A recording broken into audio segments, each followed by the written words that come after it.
on Fox, for some reason, this conversation about Michigan State comes up during the game. And John used the same line again about Michigan people running and hiding. And I was just honestly sitting there. I know it's not about me, certainly not on Fox. But you're about to make it about you. I'm like, maybe a little shout out during the Yankee Astro game.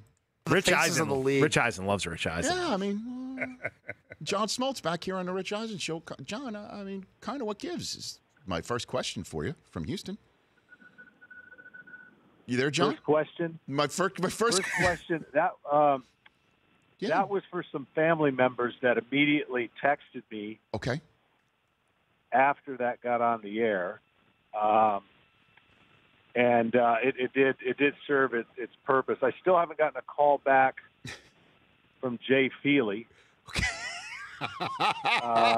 Yeah. I've left. Okay. I've left a couple messages, just making sure it's not affecting his work. You know, the work he's got to do for the NFL. So I'm a little concerned there. But no, you jumped right to the top. I mean, that. Okay.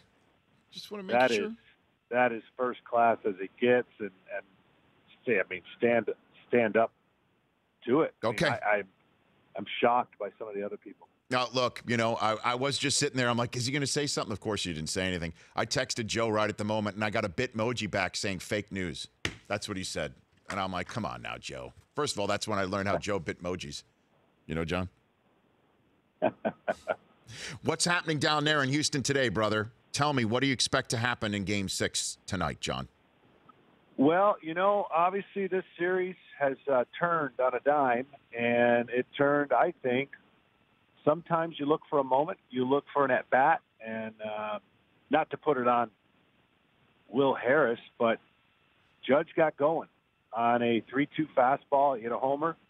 He hasn't been the same since. He's been, and that was the key for the Yankees. It almost like started their engines, and they haven't looked back. Game 4, obviously, with a 4-0 lead, is a tough loss mentally to deal with, and it carried over into the next start, I believe. And it's hard to kind of detach that as a player. It's in the back of your mind.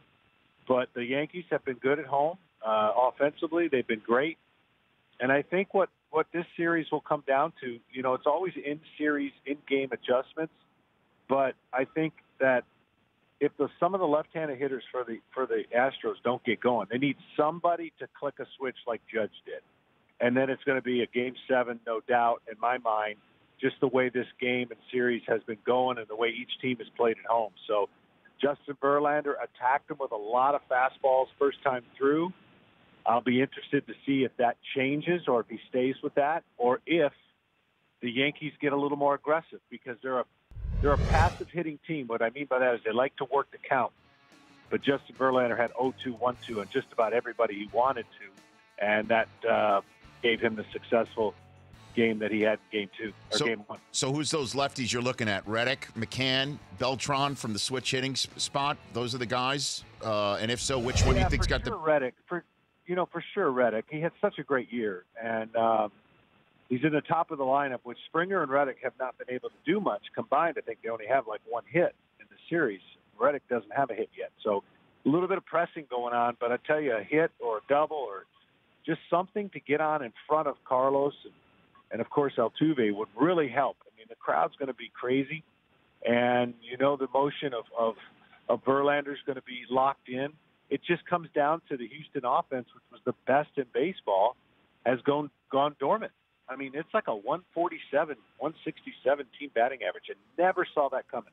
But credit the game plan of the Yankees and Larry Rothschild and their pitching staff has been unbelievable. So what should we look for in the first couple of innings tonight, John, based on what you said? If the Yankees start swinging at first pitches, that's the adjustment being made, or if Verlander starts going off speed in some of the first offerings that he makes to the Yankees? I mean, what should we be looking at to see if Game 6 is a repeat of Game 2?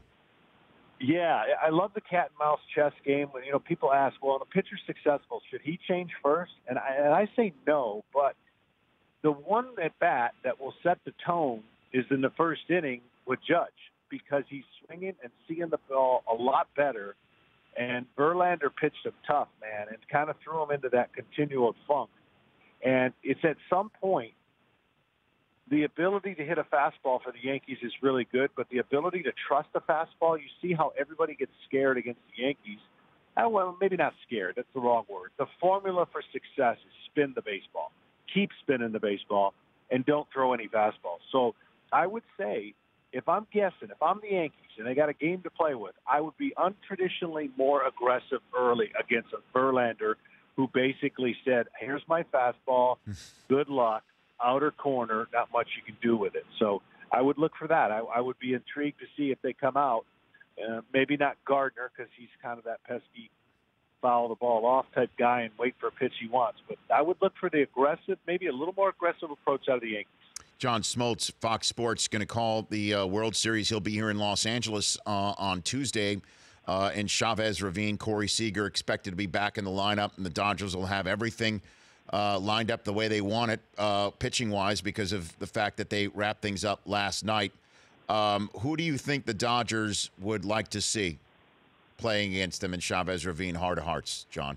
Well, I think it's similar to what happened when the question was asked when they finished Arizona quick. Who would they rather see? The team that's the most banged up, that had to use the most players, and that was the Cubs. They had to get through Game 5 series with the Nationals and exhausted so many of their weapons that they didn't have a lot of weapons moving forward. So, from a standpoint of what the Dodgers would want, I think Game 7 goes 12 innings, and let's get it. Whoever they want at that point.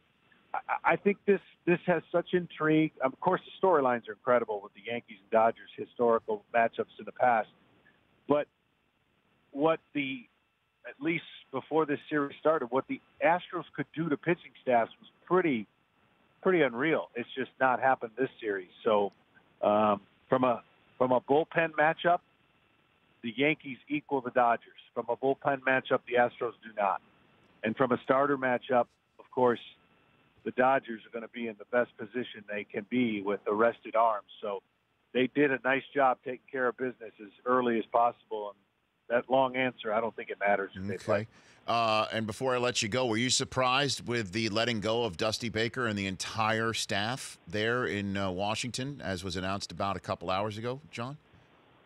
Yeah, I'm very surprised. I think, look, there's situations that are more difficult to walk into than the next job. And what Dusty did with the personalities and just all the things that come with Washington, I thought he did a fantastic job. And for whatever reason, they haven't been able to win a series and move on. And their window's getting a little shorter with the guys that are left. So I am surprised, honestly. I thought he did a great job managing that ball club for 162 games. And, let's face it, I mean, it would have been nice to have Harper a little bit more healthier than what he was. It was a miracle that he came back and did what he did. And their offense just kind of did not show up in the way that the season provided. And then based on what we saw in the NLCS as well, would you be up for changing the so-called Buster Posey rule based on what we saw in the NLCS that Joe Madden went crazy about? And that was on the same night as Justin Verlander threw that old school throwback moment. We're all loving how baseball still has that old school mentality. And then that night, player safety and instant replay converged in a way that was such a new millennium that's difficult to wrap your arms around. Would you be up for changing that in the offseason, John? Yeah, if nothing else, just some more clarity. I don't think people understand it. The players don't.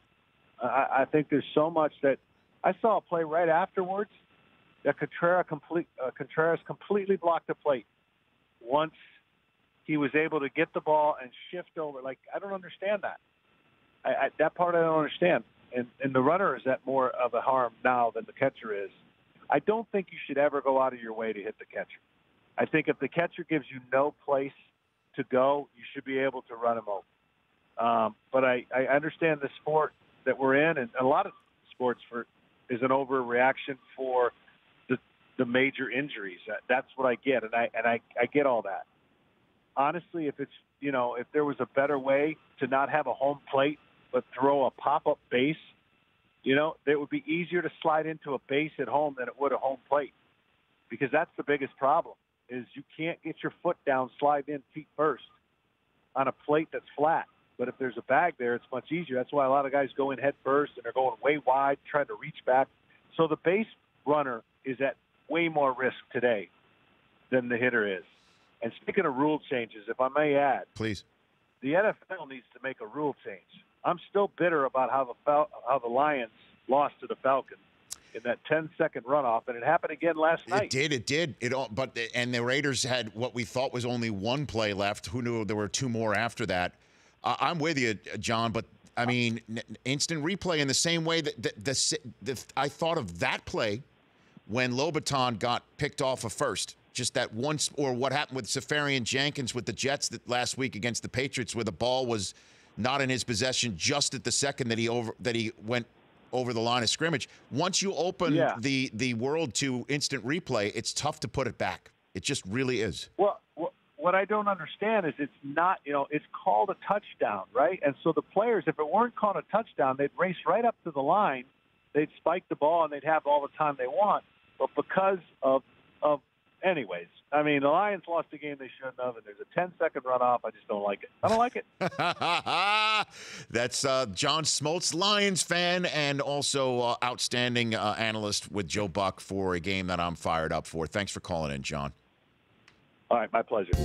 For more Rich Eisen Show, tune to Audience Channel 239 on DirecTV or download the Rich Eisen Show app.